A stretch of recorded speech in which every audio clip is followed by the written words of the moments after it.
ਸਲਾਮ ਅਲੈਕੁਮ। ਕੀ ਹਾਲ ਚਾਲ ਹੈ ਤੁਹਾਡਾ? ਠੀਕ ਠਾਕ ਹੋ? ਉਮੀਦ ਹੈ ਕਿ ਤੁਸੀਂ ਠੀਕ ਠਾਕ ਹੋਵੋਗੇ। ਅੱਲਾਹ ਪਾਕ ਤੁਹਾਨੂੰ ਸਿਹਤ और ਤੰਦਰੁਸਤੀ ਦੇ।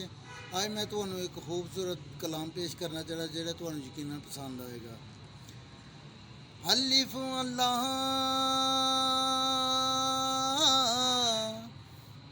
ਚੰਬੇ ਦੀ ਬੂਟੀ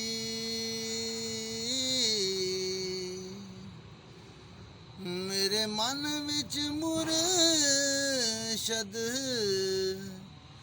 लाई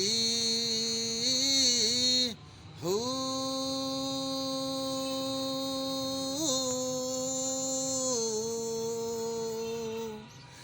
नफी असबात दा हो पानी मिले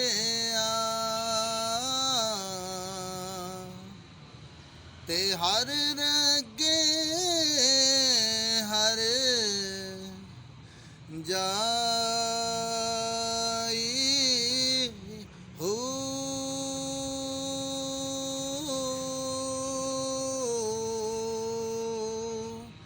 अंदर बूटी हो मुश्क मचाया ते जान फुलन ताई आई हो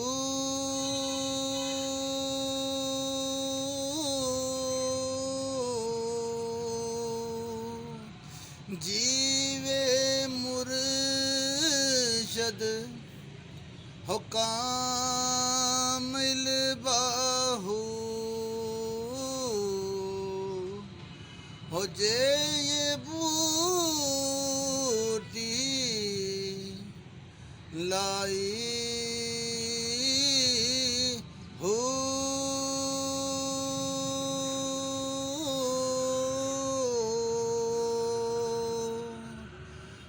तन मन मेरा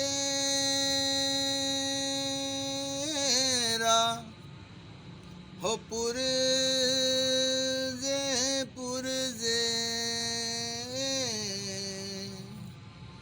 हो ज्यों दर्जी दिया हो लीरा हो